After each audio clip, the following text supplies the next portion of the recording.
Hello friends, welcome to Edu India by Rohit. आज हम पढ़ने वाले हैं हड़प्पा सभ्यता से संबंधित प्रश्नों को आज हम करने वाले हैं। और मैंने इस वीडियो में जो है हम 60 प्रश्नों को करने वाले हैं। ठीक है, तो आपको जो है इस वीडियो को ध्यान से देखना है और सभी प्रश्नों के उत्तरों को ध्यान से देना है। तो देर ना करते हुए हम अपनी वीडियो को प्रारंभ करते हैं। और यदि ये वीडियो आपको पसंद आए तो इस वीडियो को लाइक, शेयर एवं चैनल को सब्सक्राइब कर लें, जिससे कि मैं ऐसे ही मज़ेदार वीडियो आपके पढ़ाई से संबंधित लेकर आता रहूँगा। तो हम अपनी वीडियो को प्रारंभ करते हैं। यदि हम बात करें तो हड़प्पा सभ्यता से संबंधित आज हम इस वीडियो को जो है करने वाले हैं। तो पहले प्रश्न को हम देख लेते हैं। पहला प्रश्न है इसमें कि सिंधु सभ्यता के अधिकांश निवासी किस प्रजाति के थे। तो उसमें देखा जाए तो सिंधु घाटी सभ्यता में 4 प्रजातियां जो है उनके साक्ष्य पाए गए थे। निग्राइड और भूमध्य सागरीय, प्रोटो ऑस्ट्रेलाइड, मंगोलाइड और अल्पाइन। ठीक है, तो निग्राइड की जगह पर अल्पाइन था और बाकी ये तीनों वही हैं। तो इसमें पूछा गया कि सिंधु सभ्यता के अधिकांश निवासी किस प्रजाति के थे, मतलब इन चारों प्रजातियों में सबसे अधिक प्रजाति के अंश कौन से प्रजाति के अंश पाए गए थे, तो ये पूछा गया है। तो इसमें जो है भूमध्य सागरीय प्रजाति के सबसे अधिक अंश पाए गए थे। अब हमारा नेक्स्ट प्रश्न है, उसको देख लेते हैं। इसका आंसर जो है एक का हो जाएगा बी। ठीक है, नेक्स्ट प्रश्न है सिंधु सभ्यता के लोग किस धातु से अपरिचित थे। तो सिंधु सभ्यता के लोगों की यदि हम बात करें तो ये सोना है, चांदी है, तांबा, टिन और कांसा, ये सभी प्रकार की धातुओं से परिचित थे। लेकिन लोहा की यदि बात करें तो लोहे से वो परिचित नहीं थे। तो हमारा दूसरे का उत्तर हो जाएगा डी। ठीक है, लोहे से परिचित नहीं थे। आगे बढ़ते हैं हम। यदि हम आगे बात करें तो सैंधवकालीन तिथि उत्खनन के आधार पर क्या निर्धारित की गई थी। जो सिंधु सभ्यता थी इसके बारे में यदि हम बात करें तो जो सिंधु घाटी सभ्यता की खोज के बारे में सर जॉन मार्शल के नेतृत्व में ही सिंधु घाटी सभ्यता की खोज की गई थी। और पहला स्थल जो था वो था हड़प्पा। ठीक है, तो उनने जो सर जॉन मार्शल थे उन्होंने अपनी तिथि दी थी 3250 बीसी से लेकर 2750 बीसी। तो उनकी ये तिथि थी। लेकिन जो डीपी अग्रवाल थे, धर्मपाल अग्रवाल, उन्होंने जो है अपनी तिथि दी थी कार्बन 14 पद्धति के आधार पर। क्योंकि कार्बन 14 पद्धति की यदि हम बात करें तो कार्बन 14 पद्धति देखा जाए तो आज से लगभग 50,000 साल पुरानी जो भी सभ्यताएं होती हैं उनको जो है खोज सकती है, उनकी तिथि के बारे में स्पष्ट रूप से जानकारी दे सकती है। तो इसीलिए डीपी अग्रवाल जो थे उन्होंने कार्बन 14 पद्धति के आधार पर ही सिंधु घाटी सभ्यता की तिथि बताई थी। और कितनी बताई थी, तो 2350 से लेकर 1750 बीसी के अंतर्गत। लेकिन यहाँ पर पूछा गया कि सैंधवकालीन तिथि उत्खनन के आधार पर क्या निर्धारित की गई थी। तो इनमें से चारों में अगर देखा जाए तो हमें जो है 2500 बीसी ही मतलब सही लग रहा है यहाँ पर। तो यही हमारा उत्तर है। और आगे यदि बात करें तो नेक्स्ट प्रश्न है हमारा, उसको समझ लेते हैं। सैंधव सभ्यता के लोग किसकी पूजा करते थे। जो सिंधु सभ्यता के लोग थे किसकी पूजा करते थे, तो इनमें चारों में देखा जाए तो पशुपति शिव की जो है एक पूजा करते थे। तो 4 का उत्तर हो गया डी, पशुपति शिव की पूजा करते थे। और इसके साक्ष्य कहाँ से मिले हैं, तो जो है मोहनजोदड़ो से इसके साक्ष्य मिले थे। और ये इंद्र है, वरुण है, अग्नि है, ये सभी जो है वैदिक कालीन सभ्यता में इन देवताओं के बारे में चर्चा होती है। आगे यदि हम बात करें तो सिंधु सभ्यता के पतन के क्या कारण थे। सिंधु सभ्यता की यदि हम बात करें तो पतन के जो है विद्वानों ने अपने अपने मत दिए हैं। तो यहाँ पर देखा जाए तो चारों में जैसे जलवायु परिवर्तन, भूकंप का आना, आर्यों का आक्रमण, बाढ़ का आना। तो इन चारों में जो है सबसे उपयुक्त जो आंसर है वो है बाढ़ का आना। ठीक है, तो बाढ़ का आना अर्नेस्ट मैके एवं जॉन मार्शल ने कहा था कि सिंधु सभ्यता के पतन का जो कारण था ये बाढ़ का आना ही, बाढ़ के कारण ही, क्योंकि सिंधु सभ्यता के अधिकतर स्थल जो थे वो नदियों के किनारे ही पाए गए थे। तो इसीलिए उन्होंने कहा था कि बाढ़ के कारण ही इस सभ्यता का पतन हो गया होगा।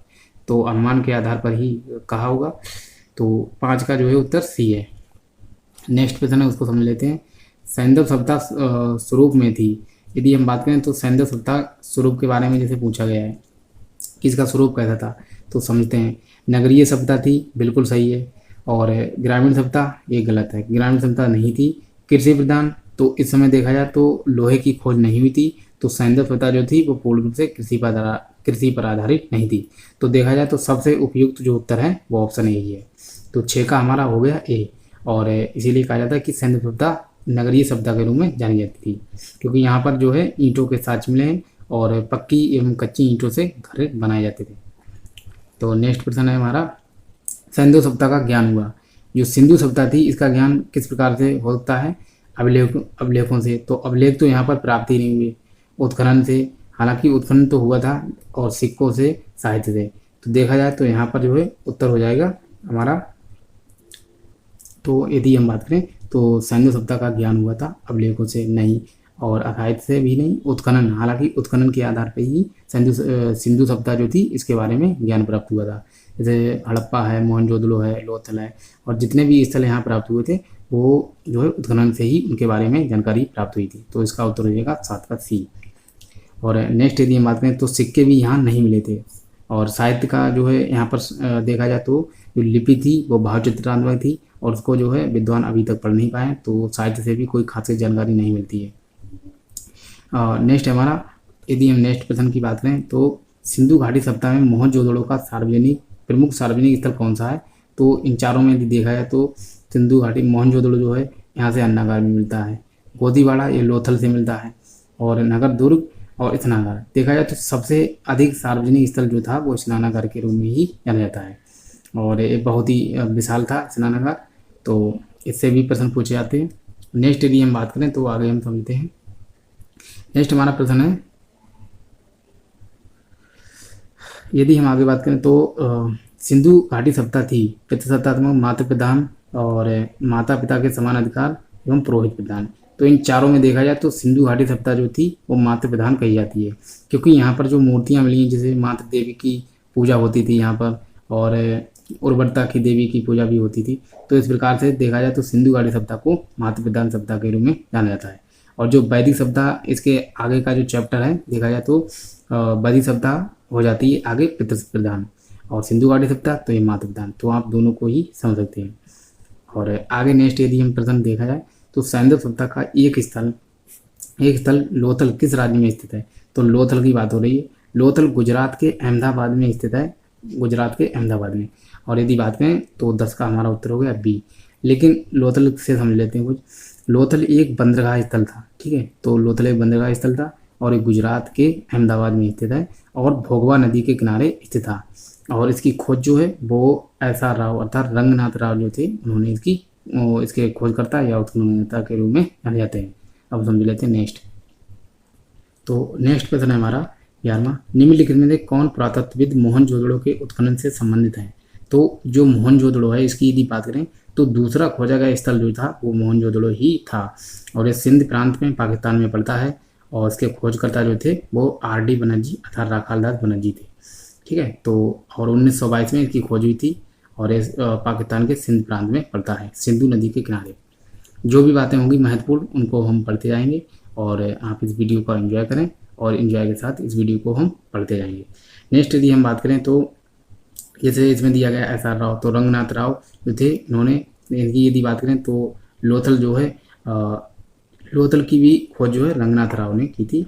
और आगे यदि बात करें जॉन मार्शल जो थे इन्हीं के नेतृत्व में मोहनजोदड़ो एवं हड़प्पा की खोज हुई थी। नेक्स्ट प्रश्न है हमारा 12वां, सिंधु सभ्यता का निम्नलिखित में से किससे व्यापारिक संबंध था? तो इनमें देखा जाए सुमेर अर्थात सुमेरियन सभ्यता से, और बहरीन, ईरान। तो यहाँ पर सुमेरियन सभ्यता से भी जानकारी मिलती है, ईरान से भी मिलती है। जब 2 ऑप्शन हमें मिल चुके हैं तो इनमें से अब 2 तो हो नहीं सकते, तो इसलिए हमारा उत्तर हो जाएगा ये सभी। तो 12वां जो है 12वीं का डी। नेक्स्ट यदि हम आगे बात करें तो 13वां प्रश्न है हमारा, स्वतंत्रता के उपरांत भारत के किस प्रांत में सबसे अधिक सिंधु सभ्यता के स्थल खोजे गए हैं? तो देखा जाए तो सबसे अधिक स्थल जो हैं वो गुजरात में खोजे गए थे। तो 13वें का हमारा ऑप्शन हो जाएगा सी, ठीक है। सबसे अधिक स्थल गुजरात से खोजे गए थे।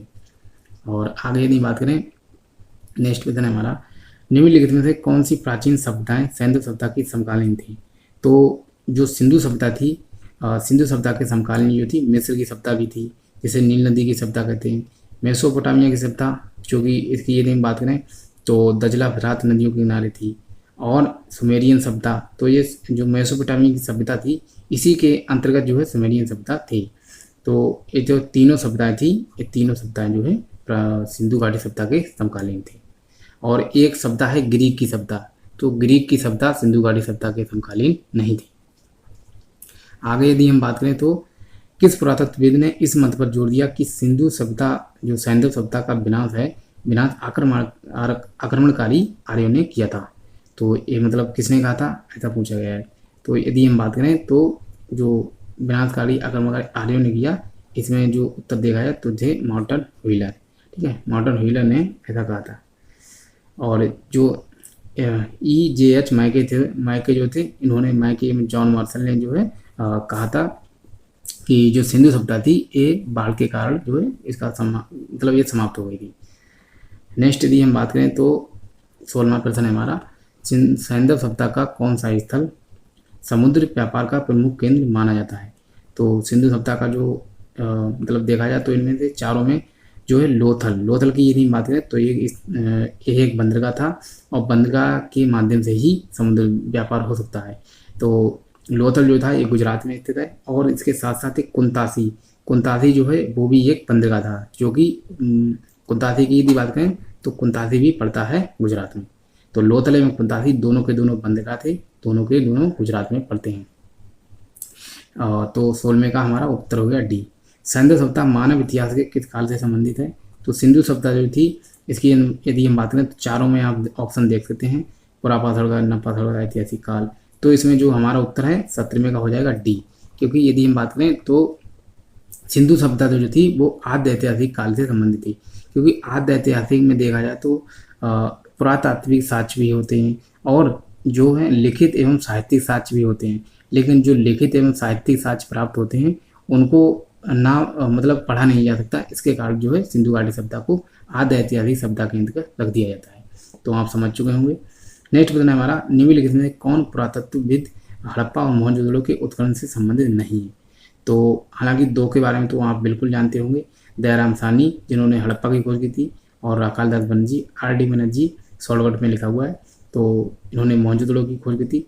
तो MS बस इनका नाम भी आता है, लेकिन HD सांकालिया जो थे इनका नाम नहीं आता है। तो सिंधु जो हड़प्पा एवं मोहनजोदड़ो के उत्खनन से संबंधित नहीं थे, तो हो जाएगा HD सांकालिया, जो कि 18 का डी हमारा उत्तर है। यदि हम आगे बात करें तो आगे समझ लेते हैं। नेक्स्ट प्रश्न है हमारा 19वां, उसको समझते हैं।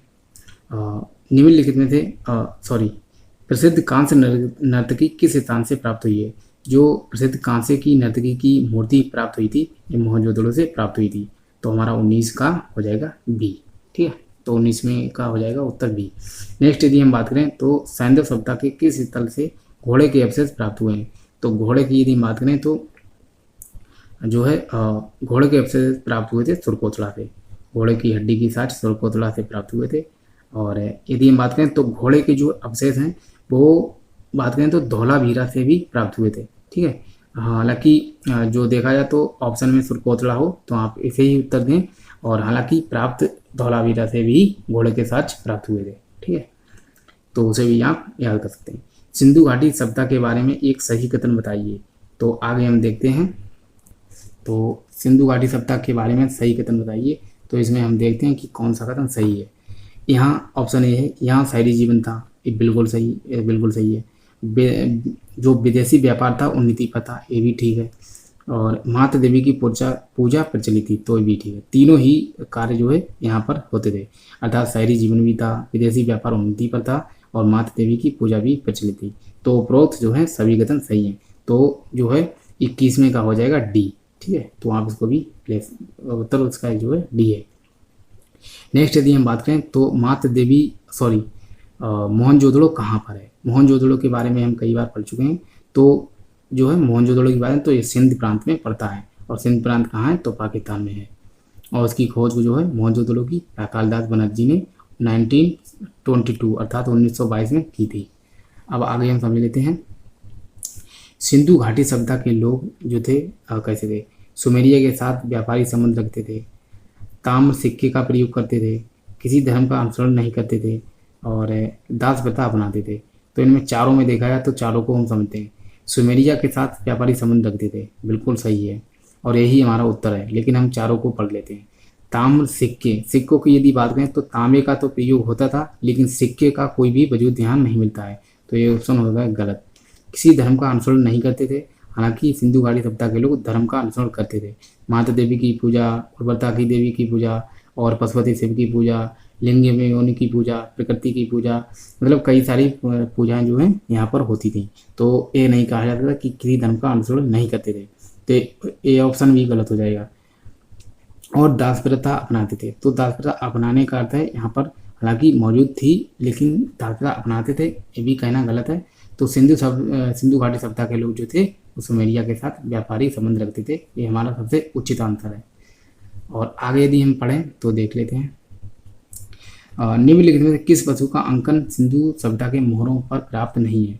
तो ऐसा कौन सा जानवर है जिसका जो है सिंधु सभ्यता के मोहरों पर अंकन प्राप्त नहीं है, अर्थात वो मौजूद नहीं है। तो देखते हैं गाय की बात करें तो जो पशुपति शिव की मूर्ति प्राप्त हुई है उसमें गाय की जगह सांड दिया गया है। तो सांड जो है देखा जाए तो गाय से ही रिलेटेड है, तो इसको भी ले लेते हैं। घोड़ा इसकी भी प्राप्ति हुई है, और ऊँट, और इसके साथ साथ जो है देखा जाए तो जो है गैंडा है और हिरण, इनके भी चित्र जो है प्राप्त होते हैं। तो इसमें उत्तर हो जाएगा हमारा डी, उक्त सभी। तो 24 का डी हमारा उत्तर है। और तो इनमें से जो है मोहरों पर प्राप्त नहीं है, हालांकि ये तीनों जो है इनके प्राप्त हैं। ठीक है, गाय, ऊँट, घोड़ा ये सभी प्राप्त होते हैं। आगे यदि हम बात करें तो नेक्स्ट यदि हम बात करते हैं तो 25वां प्रश्न, सिंधु घाटी की अर्थव्यवस्था की विशेषता नहीं थी। जो सिंधु घाटी की अर्थव्यवस्था थी इसकी विशेषता क्या नहीं थी समझते हैं। नगरीय जीवन था यहाँ पर। चारागाही अर्थव्यवस्था, यहाँ पर देखा जाए तो पशुपालन जो है वो बिल्कुल बहुत ही ना के बराबर था। तो समृद्ध वाणिज्य व्यापार, विकसित शिल्प, तो यहाँ पर सिंधु घाटी की अर्थव्यवस्था की विशेषता नहीं थी। तो यहाँ पर जो है चारागाही अर्थव्यवस्था देखा जाए तो यहाँ पर पशुपालन बहुत ही ना के बराबर था। तो इसीलिए यही हमारा उत्तर है। नगरीय जीवन भी था, समृद्ध वाणिज्य व्यापार भी होता था, और विकसित शिल्प, जो शिल्पकार थे वो भी विकसित रूप में थे। और इसके देखा जाए तो चारों में सबसे निगेटिव जो है वो चारागाही अर्थव्यवस्था ही है। तो यही हमारा उत्तर है। नेक्स्ट यदि हम बात करें तो मोहनजोदड़ो के आवासीय गृह बने हुए थे। जो मोहनजोदड़ो में आवासीय गृह हुए मिले थे वो किससे बने थे, तो गारा से, पत्थर से, सीमेंट से, ईंटों से। तो ईंटों से ही इसके अधिकतर प्रमाण मिलते हैं सिंधु घाटी सभ्यता में, क्योंकि ये एक नगरीय सभ्यता थी। नेक्स्ट यदि हम बात करें तो सिंधु घाटी की लिपि की सूचना प्राप्त हुई है। जो है सूचना प्राप्त होती है तो किससे होती है, आभूषणों से, खिलौनों से, मोहरों से, मूर्तियों से। तो इनमें चारों में जो उपयुक्त आंसर है वो हमारा है मोहरों से। तो सिंधु घाटी की लिपि की सूचना जो है मोहरों से प्राप्त होती है। ठीक है, नेक्स्ट यदि हम बात करें तो वर्तमान में सिंधु घाटी का सर्वाधिक उपयुक्त नाम होना चाहिए। तो सिंधु घाटी सभ्यता, त्रिबल सभ्यता, हड़प्पा सभ्यता, कालीबंगा सभ्यता, इनमें चारों में जो सबसे उपयुक्त नाम है वो है हड़प्पा सभ्यता। ऐसा क्यों, क्योंकि जब सबसे पहले तो यदि हम बात करें तो सिंधु घाटी सभ्यता का जो सबसे उपयुक्त नाम था वो है हड़प्पा सभ्यता। ऐसा क्यों है, क्योंकि देखा जाए तो सिंधु घाटी सभ्यता में जब सबसे पहले स्थल जो प्रारंभिक स्थल खोजे गए थे तो वो सभी सिंधु नदी के आसपास एवं सिंधु नदी के किनारे ही मिले थे। लेकिन बाद में सरस्वती नदी के किनारे मिलते हैं और अन्य नदियों के किनारे भी मिलते हैं। तो मैं आपको एक आइडिया देता हूँ, जो स्थल प्राप्त हुए थे, जितने भी पुरा स्थल प्राप्त हुए थे सिंधु घाटी सभ्यता में, उनमें से मात्र 3% जो है वो सिंधु घाटी सभ्यता सिंधु नदी के किनारे ही प्राप्त हुए थे और उसकी सहायक नदियों के। लेकिन बात करें तो 80% जो स्थल थे वो सरस्वती नदी के किनारे प्राप्त हुए थे, जो वर्तमान में जो है विलुप्त हो चुकी है। और बाकी 3% हो गए सिंधु नदी से। 80% जो थे वो बात करें तो सरस्वती नदी के किनारे, और 17% जो थे वो सिंधु एवं सरस्वती को छोड़कर अन्य नदियों के किनारे प्राप्त हुए थे। तो सर्वाधिक स्थल जो है वो सरस्वती नदी के किनारे प्राप्त हुए थे। लेकिन हम प्रश्न को समझते हैं, वर्तमान में सिंधु घाटी का सर्वाधिक उपयुक्त नाम होना चाहिए, तो इसलिए सिंधु घाटी सभ्यता इसीलिए नाम उपयुक्त नहीं है। तो इसलिए फिर बाद में देखा गया कि सबसे जो प्रारंभिक स्थल होता है उसी के नाम पर उसी को उचित माना जाता है। तो हड़प्पा जो है स्थल प्रारंभिक स्थल था, तो इसीलिए हड़प्पा सभ्यता के नाम से ही इसका जो सिंधु घाटी सभ्यता का सबसे उपयुक्त नाम माना जाता है। तो हमारा उत्तर है 28 का सी। ठीक है, नेक्स्ट प्रश्न को हम पढ़ते हैं। निम्नलिखित में से किस पुरातात्विक स्थल से जुते हुए खेत के साक्ष्य मिलते हैं। तो जुते हुए खेत के साक्ष्य की यदि बात करें तो धौलावीरा नहीं, थोड़तल नहीं, रंगपुर नहीं, कालीबंगा से जो है जुते हुए खेत के साक्ष्य मिलते हैं। और यहाँ पर एक समय में दो फसलों के उगाने के भी साक्ष्य प्राप्त हुए हैं। ठीक है, तो आप इसे भी याद करें। और नेक्स्ट प्रश्न है हमारा, सिंधु घाटी सभ्यता का इलाका कहाँ स्थित है? तो इसमें दिया है भारत, अफगानिस्तान और नेपाल, पाकिस्तान। इनमें यदि हम देखें तो यहाँ पर प्रश्न होना चाहिए था कि सिंधु घाटी सभ्यता का जो है इनमें से कौन सा इलाका नहीं है, तो हमारे ये तीनों फंस जाते हैं, क्योंकि भारत से लगभग 900 प्लस 925 स्थल जो हैं वो भारत से प्राप्त होते हैं, और पाकिस्तान से लगभग 475 स्थल जो हैं वो पाकिस्तान से प्राप्त होते हैं, और अफगानिस्तान से मात्र 2। तो लगभग देखा जाए तो सबसे अधिक स्थल जो हैं वो भारत से प्राप्त होते हैं। तो यहाँ पर लेकिन इनको भी नेगलेक्ट नहीं कर सकते। तो यहाँ पर प्रश्न होना चाहिए कि सिंधु घाटी सभ्यता का इलाका मतलब किससे संबंधित नहीं था, तो हमारा उत्तर हो जाता नेपाल। ठीक है, नेक्स्ट यदि हम बात करें तो सिंधु लिपि को बाएं से दाएं पढ़ने और उसे तमिल भाषा में परिवर्तित करने वाले विद्वान थे। कौन विद्वान थे, आगे समझते हैं। तो यदि हम बात करें तो इनमें चारों में देखें तो रेवरेंड हैरिस, इन्हीं का नाम है, आप इसको पढ़ लें। ठीक है, तो रेवरेंड हैरिस का नाम आता है। नेक्स्ट यदि हम बात करें तो नेक्स्ट का हमारा सिंधु एवं सुमेरियन सभ्यता में समानता क्या है? तो इनमें देखा जाए तो इनमें क्या समानता है, तो इनमें अन्न भंडार प्रणाली जो है इसका सही उत्तर है। ठीक है, अन्न भंडार प्रणाली ही इसका सही उत्तर है। और आवास, बैल चित्रांकन, जल निकासीता, ये सभी जो है इतने उचित नहीं है, और हमारा जो उत्तर है वो अन्न भंडार प्रणाली ही इसका उत्तर है। ठीक है, तो नेक्स्ट हम पढ़ लेते हैं अपने प्रश्न को। वर्तमान भारतीय जीवन का वह क्षेत्र जो आज भी सिंधु सभ्यता से प्रेरणा ले रहा है, तो ऐसा कौन सा है? काष्ठ कला, नगर जीवन, मूर्ति कला, धर्म। तो इनमें जो चारों में सबसे उचित उत्तर है वो हमारा है धर्म। तो वर्तमान भारतीय जीवन का वह क्षेत्र जो आज भी सिंधु सभ्यता से प्रेरणा ले रहा है, तो इसका उत्तर है हमारा 33 का डी, धर्म। ठीक है, तो यही उत्तर है। आगे यदि हम बात करें तो सैंधव सभ्यता में युगल समाधान के साक्ष्य किस स्थल से मिले हैं? तो युगल समाधान की बात करें तो लोथल से प्राप्त होते हैं। लोथल में 3 युगल समाधान के साक्ष्य मिलते हैं, और लोथल जो है बहुत ही एक प्रसिद्ध स्थल है, क्योंकि ये एक बंदरगाह भी है, और देखा जाए तो चावल के साक्ष्य भी यहीं से मिलते हैं, और मतलब बहुत सारी विशेषताएं हैं। तो मैंने पहले वीडियो जो डाली हैं उनको भी आप देख लें और आपको सभी जानकारियाँ मिल जाएंगी। नेक्स्ट यदि हम बात करें तो आलमगीरपुर, ये तो देखा जाए तो सिंधु घाटी सभ्यता का जो सबसे पूर्वी स्थल था ये आलमगीरपुर है। बड़ावली ये पड़ता है, इसकी यदि बात करें तो ये राजस्थान के हिसार में पड़ता है। और कालीबंगा की बात करें तो ये घग्गर नदी के किनारे पड़ता है, और जो है राजस्थान में ये हनुमानगढ़ जिले में पड़ता है। और इसके खोजकर्ता थे वो बी लाल एवं बी थापर जो है इसके खोजकर्ता, और अमलानंद घोष का नाम भी आता है कालीबंगा के लिए। ठीक है, तो आप इनको भी ऐड कर लें। नेक्स्ट है हमारा सैंधव सभ्यता में निम्न में से किस वस्त्र के उल्लेख मिले हैं? तो सिंधु सभ्यता की यदि बात करें तो सूती, साड़का, रेशमी, दुकुल। यदि बात करें तो सिंधु सभ्यता में किस वस्त्र के उल्लेख मिले हैं? तो है सूती। ठीक है, तो जो है यहाँ पर मैंने बताया सूती। निम्न में से किस वस्त्र के उल्लेख, क्योंकि यहाँ पर कपास जो है इसका उल्लेख मिला था, तो इसलिए सूती वस्त्रों के जो है उल्लेख यहाँ पर मिलता है। आगे यदि हम बात करें तो नेक्स्ट है लोथल स्थित है। यदि हम लोथल की बात करें तो बलूचिस्तान में, सिंधु के मुहाने पर, खंबात की खाड़ी में, कच्छ के रण में। तो लोथल जो था इसकी यदि बात करें तो ये खंबात की खाड़ी में स्थित है। तो इसका उत्तर जो था खंबात की खाड़ी में, लोथल स्थित है, खंबात की खाड़ी में ये स्थित है। और क्योंकि लोथल और कुंतासी ये दोनों के दोनों खंबात की खाड़ी में स्थित है। लोथल और कुंतासी, मैं रिपीट कर रहा हूँ, दोनों के दोनों जो हैं वो एक बंदरगाह के रूप में जाने जाते हैं। नेक्स्ट प्रश्न है हमारा मोहनजोदड़ो की इमारतें थी नगर के किस भाग में स्थित थी? तो संपूर्ण क्षेत्र में नियोजित ढंग से फैली थी, एक जगह केंद्रित थी, अव्यवस्थित थी।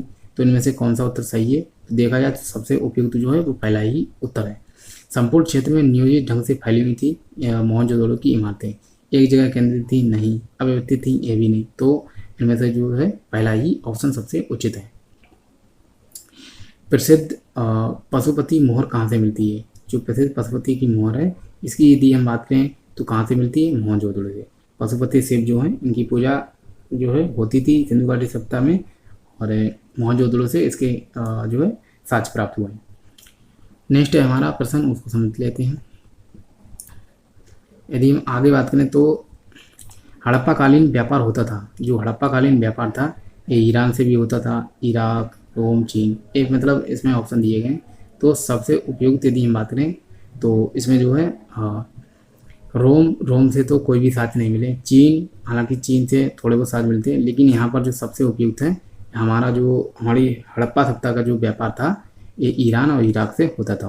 तो वहाँ पर जो है ऑप्शन एक, मतलब 1 और 2 ये सही है, और जो है ऑप्शन ए है। ठीक है, तो 39 का ऑप्शन ए हमारा बिल्कुल ठीक है, क्योंकि ईरान से जो है देखा जाए तो अफगानिस्तान ईरान से टिन एवं इनका जो है व्यापार होता था। नेक्स्ट जो प्रश्न है उसको समझ लेते हैं। हड़प्पा ईंटों के नाप का अनुपात है, जो हड़प्पा में ईंटें प्राप्त हुई हैं उनका अनुपात मैंने बताया था कि 4:2:1 था, तो यहाँ पर उल्टा दिया गया है। तो 1:2:4 है, मतलब 1 इसकी ऊंचाई और 2 इसकी चौड़ाई और 4 इसकी लंबाई। तो 1:2:4 हम इसको याद कर सकते हैं। तो हड़प्पा ईंटों के नाप का अनुपात जो है ये प्राप्त हुआ है 1:2:4। अगर आप यहाँ पर 4:2:1 दिया हो तो वो भी उचित है। ठीक है, तो अगर 4:2:1 होगा तो उसी प्रकार से यहाँ पर ऑप्शन बनाए जाएंगे। ठीक है, तो इसका उत्तर हो गया सी। और नेक्स्ट क्वेश्चन है हमारा, उसको समझ लेते हैं। सिंधु सभ्यता से संबंधित नृत्य करती हुई महिला की मूर्ति मिली है। जो नृत्य करती हुई महिला है इसकी बात करें तो कहाँ से की नृत्य की मूर्ति मिली है, कहाँ से मिली है, तो मोहनजोदड़ो से। सिंधु सभ्यता से प्राप्त मोहरें निम्नलिखित में से किससे बनी थी। जो मोहरें मिली थी उनकी यदि हम बात करें तो लाजबर्द, कांस्य, स्टेटाइट और रजत, जो मोहरों के आधार पर ही सिंधु सभ्यता में जो है कई सारी जानकारियाँ मिली हैं। तो ये स्टेटाइट से बनी हुई होती थी, एक धातु है स्टेटाइट। और आगे यदि हम बात करें तो नेक्स्ट प्रश्न है हमारा, सिंधु सभ्यता को हड़प्पा सभ्यता भी इसलिए कहा जाता है क्योंकि जो सिंधु सभ्यता की खोज हड़प्पा में हुई थी। इनको चारों ऑप्शन को हम पढ़ते हैं, क्योंकि सिंधु सभ्यता की खोज हड़प्पा में हुई थी। और भी ऑप्शन देख लेते हैं। हड़प्पा सिंधु घाटी में अवस्थित है, हड़प्पा सिंधु नगरों में सबसे बड़ा था, सिंधु सभ्यता का प्रारंभ हड़प्पा में हुआ। अब हम समझते हैं, सभी को एनालिसिस करते हैं। जो सिंधु सभ्यता की बात करें तो सिंधु सभ्यता की खोज जो है हड़प्पा से ही स्टार्ट हुई थी, और जो हड़प्पा जो था पहला स्थल खोजा गया था। तो इसलिए कहा जाता है कि सिंधु सभ्यता को हड़प्पा सभ्यता भी इसलिए कहा जाता है, क्यों इसलिए कहा जाता है कि सिंधु सभ्यता का जो पहला खोजा गया स्थल था वो हड़प्पा ही था। तो ये उत्तर हमारा बिल्कुल ठीक है। लेकिन चारों ऑप्शन को देखते हैं। हड़प्पा सिंधु घाटी में अवस्थित है, देखा जाए तो हालांकि ठीक है, लेकिन सबसे उचित जो है वो ऑप्शन यही है। और क्योंकि हड़प्पा जो था वो रावी नदी के तट पर स्थित है, तो रावी नदी जो है वो सिंधु घाटी में ही सिंधु की सहायक नदी है। और नेक्स्ट है हमारा, हड़प्पा सैंधव नगरों में सबसे बड़ा था। तो ये बिल्कुल गलत है। सैंधव नगरों में सबसे बड़ा जो नगर था वो मोहनजोदड़ो है। सैंधव सभ्यता का प्रारंभ हड़प्पा में हुआ, तो ये भी देखा जाए तो सबसे उचित जो है उसकी यदि बात करें तो हमारा ऑप्शन यही है। हालांकि ये थोड़े थोड़े रिलेटेड हैं, लेकिन हमें भटकना नहीं है। नेक्स्ट यदि हम बात करें आगे, निम्नलिखित में से निम्न में से किस स्थल से अग्नि वेदिकाओं के प्रमाण मिले हैं। अग्नि वेदिकाओं, अग्नि से आप समझ सकते हैं कि जो है अग्निकुंड। अग्निकुंड के साक्ष्य केवल 2 जगहों से ही मिले हैं, एक है कालीगंगा और दूसरा है लोथल। तो यहाँ पर लोथल तो है नहीं, तो हमारा उत्तर हो जाएगा कालीगंगा। 44 का option D is the right answer. यदि हम आगे बात करें तो जो है इसको समझ लेते हैं। मांडा का पुरातत्व स्थल जो भारत की सीमा के अंतर्गत हड़प्पीय संस्कृति के सबसे उत्तरी छोर को इंगित करता है। तो हमने जो है पहले वीडियोस में पढ़ा था कि हम जो सिंधु घाटी सभ्यता का सबसे उत्तरी स्थल है ये मांडा है। और ये कहाँ स्थित है, तो ये चिनाब नदी के किनारे स्थित है। तो 45 का option A is the right answer. ठीक है, अब हम समझ लेते हैं नेक्स्ट। मुंडी काक का हड़प्पीय स्थल कहाँ है। मुंडी काक की बात करें तो हड़प्पा से जो अफगानिस्तान है, अफगानिस्तान से केवल 2 ही स्थल प्राप्त हुए हमें सिंधु घाटी सभ्यता के, एक है सोर्दगोई, दूसरा है मुंडी काक। तो मुंडी काक जो है इसका हड़प्पीय स्थल है, तो अफगानिस्तान का। ठीक है, नेक्स्ट हमारा प्रश्न, इसको समझ लेते हैं। निम्न में से किस हड़प्पीय स्थल से सूती कपड़े का टुकड़ा मिला है। तो सूती कपड़े की यदि बात करें तो सूती कपड़ा जो है ये मोहनजोदड़ो से प्राप्त हुए हैं। ठीक है, मोहनजोदड़ो। और आगे यदि बात करें तो प्रारंभिक हड़प्पा स्तरों से एक ही खेत में साथ साथ 2 फसलों के उगाने के साथ प्राप्त होते हैं। मैंने आपको पहले ही बताया था कि जो जैसे कालीबंगा है, कालीबंगा में जो है जुते हुए खेत के भी प्रमाण मिले थे। और कालीबंगा से जो है बात करें तो क्योंकि जब जुते हुए प्रमाण जब मिले थे तो वहाँ पर ये अनुमान लगाया था कि जो जुते हुए खेत के प्रमाण थे वो टेढ़े मेढ़े हल्के चले हुए थे, तो उसके कारण पता लगाया गया था कि यहाँ पर जो है दो फसलें उगाई जाती होंगी। तो इसलिए इसके साक्ष्य जो हैं दो फसलों को उगाने के साक्ष्य मिलते हैं कालीबंगा से। तो आप दोनों ही बातें याद करें, पहला कि जुते हुए खेत के साक्ष्य कालीबंगा से मिलते हैं, दूसरा कि दो फसलों के उगाने के साक्ष्य जो हैं वो भी कालीबंगा से ही मिलते हैं। और नेक्स्ट प्रश्न है हमारा, भारत में मूर्ति पूजा कहाँ कब से प्रारंभ होती है? तो मूर्ति पूजा की बात करें तो हड़प्पा काल से ही प्रारंभ हो जाती है, क्योंकि यहाँ पर कई मूर्तियों की पूजा यहाँ पर होती थी, तो मूर्ति पूजा हड़प्पा काल से प्रारंभ होती है। तो यदि हम बात करें, नेक्स्ट प्रश्न है हमारा, सूची प्रथम को सूची द्वितीय से सुमेलित कीजिए एवं सूचियों के नीचे दिए गए कूट से सही उत्तर का चयन कीजिए। ये हमारा प्रश्न है। अब हम सूची ए और सूची दो को दोनों को देखते हैं। सूची ए में क्या है कि प्रथम अर्थात जो है हड़प्पीय स्थल है, ठीक है। तो हड़प्पीय स्थल प्रथम यहाँ पर ये सूची है। दूसरी सूची क्या है, यहाँ पर दिशाएं, ये हड़प्पीय स्थल है और ये दिशाएं कि कौन सी दिशा में। अब ये चारों जो स्थल हैं इनके बारे में हम कई बार जानकारी प्राप्त कर चुके होंगे और कई दोस्तों ने तो इसके उत्तर आप बहुत ही आसानी से दे सकते हैं। अब मैं आपको कोड भी दिखा देता हूँ। यदि हम बात करें तो जो है सिंधु घाटी सभ्यता के ये सभी चारों सीमाएं निश्चित करते हैं। सुतकांगे डोर, इसकी यदि हम बात करें तो ये सबसे पश्चिमी स्थल था और कहाँ था, तो ये जो है पड़ता है बलूचिस्तान पाकिस्तान में। तो सुतकांगे डोर ये सबसे जो है कहाँ गया, ये सबसे पश्चिमी स्थल था। तो ए का हो गया 4, ठीक है, ए का 4। अब इसमें ए का 4 कौन सा है, इनमें ए के 4 दो आंसर हैं, तो इनमें से बी और सी है। अभी हम दूसरा देखेंगे तो आंसर मिल जाएगा।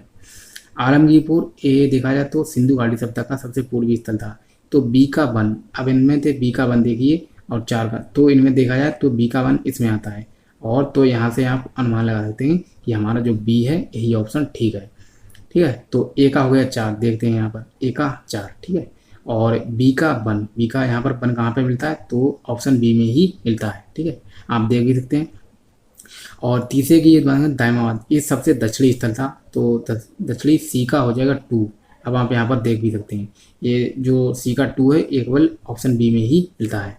और मांडा जो सबसे उत्तरी स्थल था, तो उत्तरवर्ती कहाँ है, तो डी का हो जाएगा 3, आप देख सकते हैं। तो इसी में सबसे चारों ऑप्शन जो हैं ये इसी में मिलते हैं, अर्थात वो ऑप्शन बी जो है बिल्कुल करेक्ट है।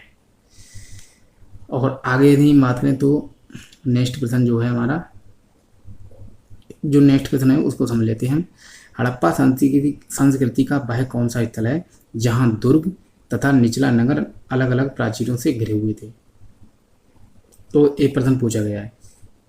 यदि हम बात करें तो यहाँ दुर्ग एवं निचला नगर अलग अलग प्राचीरों से घिरे हुए थे, हड़प्पा, मोहनजोदड़ो, कालीबंगा। इनमें देखा जाए तो हड़प्पा भी है और मोहनजोदड़ो, कालीबंगा, ये सभी जो हैं अलग अलग दुर्गों से रचित थे, ठीक है।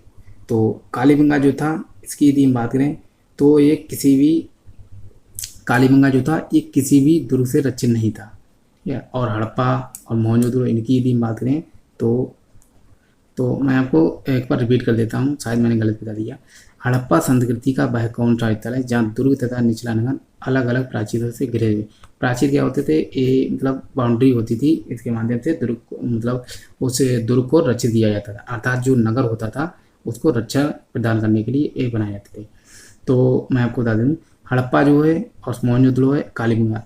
हड़प्पा एवं मोहनजोदड़ो ऐसे स्थल थे जहाँ पर जो है दो, हालांकि सिंधु घाटी सभ्यता के जितने भी स्थल प्राप्त हुए हैं वो 2 नगरों में बटे हुए होते थे, एक उच्च नगर और एक दूसरा निचला नगर। जैसे यहाँ पर दिया गया है कि एक उच्च नगर होता था, दूसरा निचला नगर।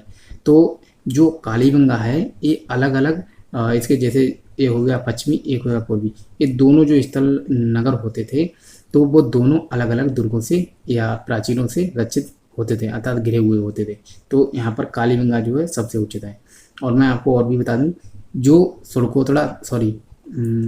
चनूदड़ो था, चनूदड़ो की यदि बात करें तो चनूदड़ो में जो है वो किसी भी दुर्ग से रचित नहीं था, ठीक है। चनूदड़ो किसी भी दुर्ग से रचित नहीं था। और आगे यदि बात करें तो जैसे कालीबंगा के बारे में पढ़ा, और जो जैसे लोथल और सुरकोतड़ा, जो लोथल और सुरकोतड़ा थे वो एक ही दुर्ग से, जैसे दो, एक पश्चिम, ये हो गया पश्चिम नगर और ये हो गया पूर्वी, तो दोनों नगर जो होते थे वो एक ही दुर्ग से रचित होते थे। तो सुरकोतला और एवं लोथल एवं सुरकोतला, ये दो स्थल जो है वो एक ही प्रकार से पाए गए थे। तो इनके बारे में पूछा जाता है कि क्या विशेष बातें होती हैं। तो जो लोथल एवं सुरकोतला था वो दोनों के दोनों जो नगर होते थे उनकी वो एक ही दुर्ग से रक्षा प्रदान की जाती थी उनको। और कालीबंगा से जहाँ पर अलग अलग दुर्गों से रक्षित होते थे, और चनुदुड़ो जहाँ पर कोई भी चनुदुड़ो में कोई भी दुर्ग से रक्षा प्रदान नहीं की गई है वहाँ के नगरों को। ठीक है, तो तीनों को समझ लिया हमने। आगे यदि हम बात करें तो समझ लेते हैं। निम्न कथन के रिक्त शब्दों को इंगित कीजिए। हड़प्पा, मोहनजोदड़ो तथा कालीबंगा के दुर्ग नगर के थे। तो यहाँ पर देखा जाए तो इसमें जो सबसे उचित ऑप्शन है पश्चिम, तो के दुर्ग नगर के जो थे वो पश्चिम में ही होते थे यदि बात करें तो।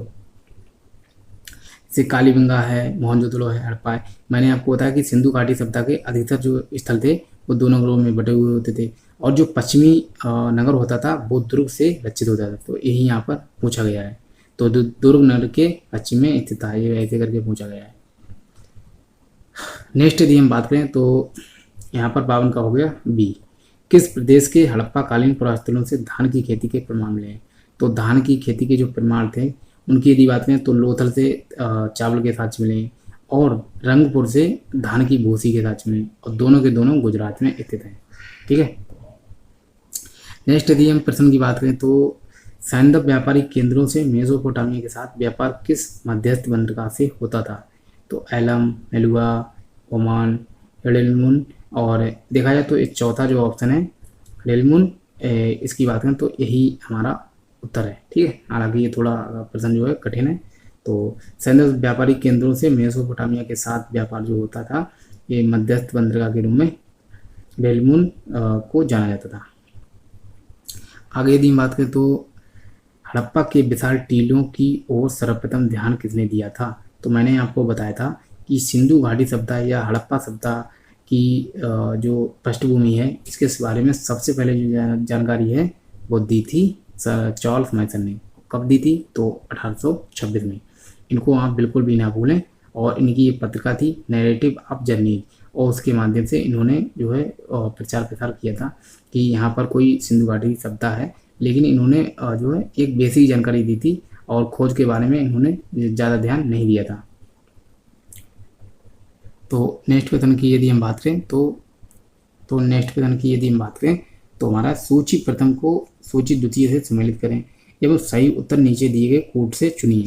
यहाँ पर सूची प्रथम में क्या है? सैंधव सभ्यता के पतन के कारण दिए गए हैं कि पतन के क्या क्या कारण थे। सूची द्वितीय में क्या है कि विद्वान दिए हैं, किस विद्वान ने अपने क्या क्या मत दिए गए थे। तो यहाँ पर यदि हम बात करें, यहाँ पर अगर आपको दो भी मत पता है तो आप उत्तर को प्राप्त कर सकते हैं। तो मैं आपको दिखा देता हूँ कि पहला जो है इसमें सिंधु नदी की बाढ़, सिंधु नदी के बाढ़ के कारण जो है सिंधु सभ्यता का पतन हुआ होगा ऐसा अनुमान लगाया जाता है। तो एक किसने कहा था उसको समझते हैं। तो इसमें जो है सिंधु नदी की बाढ़ के बारे में राइस एमडेल, मार्शल एवं माइके, ये जो मार्शल एवं माइके जो थे इन्होंने बताया था। तो ए का हो गया फोर। अब मैं आपको ऑप्शन भी दिखा देता हूँ। यदि हम बात करें तो ए का फोर, ठीक है, ए का फोर कहाँ पर है? तो इसमें फोर जो ऑप्शन है ए हो गया दो में, तो ए ऑप्शन है और डी में। ठीक है, मैं आपको दिखा दें तो ए का फोर देखा जाए तो इसमें भी है, इसमें भी, तो दो ऑप्शन है। अब हम बी की तरफ जाएंगे तब हमें आंसर मिलेगा। यदि हम बी की तरफ जाएं तो जो है बाह्य आक्रमण, जो बी है बाह्य आक्रमण के बारे में किस विद्वान ने कहा था? तो आर्लेस्टीन और चाइल्ड एवं व्हीलर, जो गार्डन चाइल्ड एवं व्हीलर थे इन्होंने ही इसकी बात करें तो बी का हो गया टू। उन्होंने ही मतलब कहा था कि जो है जो बाह्य आक्रमण मतलब हुआ होगा ऐसा किसने कहा था? तो गार्डन चाइल्ड एवं व्हीलर ने ऐसा कहा था। तो बी का टू अब हम देख लेते हैं एक बार। बी का टू किस में पड़ रहा है? तो बी का टू केवल इसमें ही पड़ रहा है, और ए का चार जो था इसमें भी था, इसमें था। तो यहाँ से जो है दो ऑप्शन हमें मिल चुके हैं। अब जो है जब दो मिल चुके हैं तो आगे हम आसानी से उत्तर प्राप्त कर सकते हैं। अब जलवायु परिवर्तन के बारे में पूछा गया है कि जो है जलवायु परिवर्तन इसका आंसर क्या है? तो आप यहाँ से भी देख सकते हैं जो है सी का वन, अर्थात जो है सी का वन कौन सा है? तो होगा आर्लेस्टीन। तो जलवायु परिवर्तन के बारे में जो है आर्लेस्टीन ने ही बताया था। तो ऑप्शन ए भी हमारा ठीक है। और चौथा है भूतात्विक परिवर्तन, अर्थात भूतात्विक परिवर्तन के बारे में देखा जाए तो जो डी का यदि हम बात करें तो जो हो जाता है डी का थ्री, डी का थ्री, अर्थात इसके बारे में एक जानकारी मिलती है।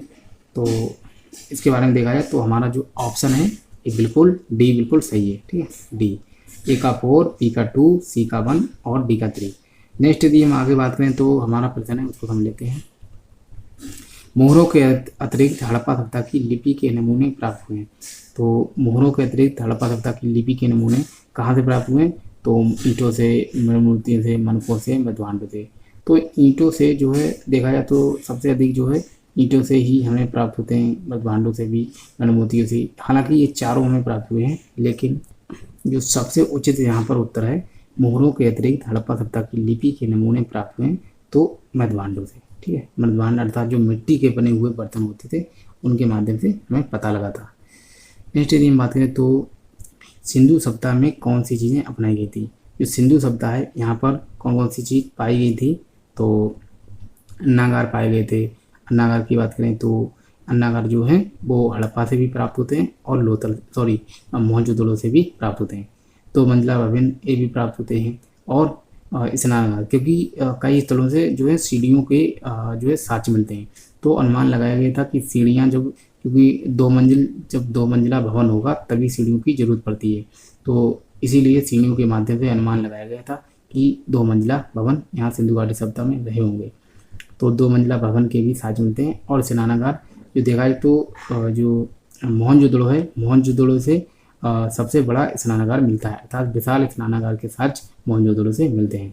तो इनमें चारों में देखा जाए तो सबसे जो उचित ऑप्शन है वो हमें ए ही लगता है। तो 58 का ए ऑप्शन बिल्कुल सही है।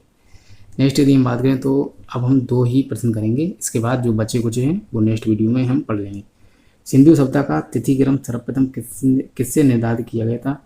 तो सुमेरियन सभ्यता के अवशेषों के आधार पर और मेसोपोटामिया के अवशेषों के सापेक्ष कालक्रम से, मिस्र के अभिलेखों की तिथिक्रम से, सिंधु सभ्यता के अवशेषों के आधार पर। तो इनमें देखा जाए तो जो सबसे उचित है उसको हम होते हैं सुमेरियन सभ्यता के अवशेषों के आधार पर। अवशेषों के आधार पर नहीं, ये ऑप्शन गलत है। मेसोपोटामिया के अवशेषों के सापेक्ष अर्थात देखा जाए तो सिंधु घाटी से जो सभ्यता का जो तिथिक्रम है ये मेसोपोटामिया के अवशेषों के सापेक्ष अर्थात उसी समय के कालक्रम को बताता है। तो इसलिए जो ऑप्शन हमारा बी है, ये हमारा ऑप्शन बी बिल्कुल सही है। नेक्स्ट यदि हम बात करें तो हमारा उत्तर जो है सिंधु सभ्यता के मापक किस गुणक भार के हैं? अर्थात देखा जाए तो सिंधु सभ्यता में जो मापन होता था वो 16 के गुणज के भार के अनुसार ही होता था। तो आप इसको बिल्कुल याद कर लें। सिंधु सभ्यता के मापक किस गुणज भार के हैं? तो 16 के, जैसे 16 फिर 32 फिर 48, इसी प्रकार से जो है 64, इसी प्रकार से जो है यहाँ के मापक मतलब 16 के गुणज भार में ही मापन होता था। और सिंधु सभ्यता का जो व्यापार होता था वो विनिमय प्रणाली के आधार पर होता था, मतलब एक वस्तु देना दूसरी वस्तु लेना। अर्थात जैसे धान देना या कोई भी वस्तु, जैसे धान आपके पास है, दूसरी वस्तु आप लेना चाहते हैं गेहूँ, तो एक वस्तु देकर दूसरी वस्तु लेना, यही होती है विनिमय प्रणाली। क्योंकि यहाँ पर सिंधु घाटी सभ्यता में जो है पैसे की या रुपए की खोज नहीं हुई थी, तो जो व्यापार था वो विनिमय प्रणाली पर ही आधारित था। तो आशा करता हूँ कि ये सेशन जो है आपको पसंद आएगा, और यदि पसंद आया हो तो इस वीडियो को लाइक करें, शेयर करें और चैनल को सब्सक्राइब कर लें। और बाकी जो क्वेश्चन बचे हैं, जैसे इस वीडियो में हमने 60 प्रश्नों को किया है और आगे भी हम 60 प्रश्नों को करेंगे। ठीक है, तो आशा करता हूँ कि ये वीडियो आपको अच्छी लगेगी और इसको ज़रूर आप करें। ठीक है, तो आपके सभी प्रश्न अच्छे से बन जाएंगे। मिलते हैं नेक्स्ट वीडियो में, तब तक के लिए चैनल से जुड़े रहें। जय हिंद, वंदे मातरम।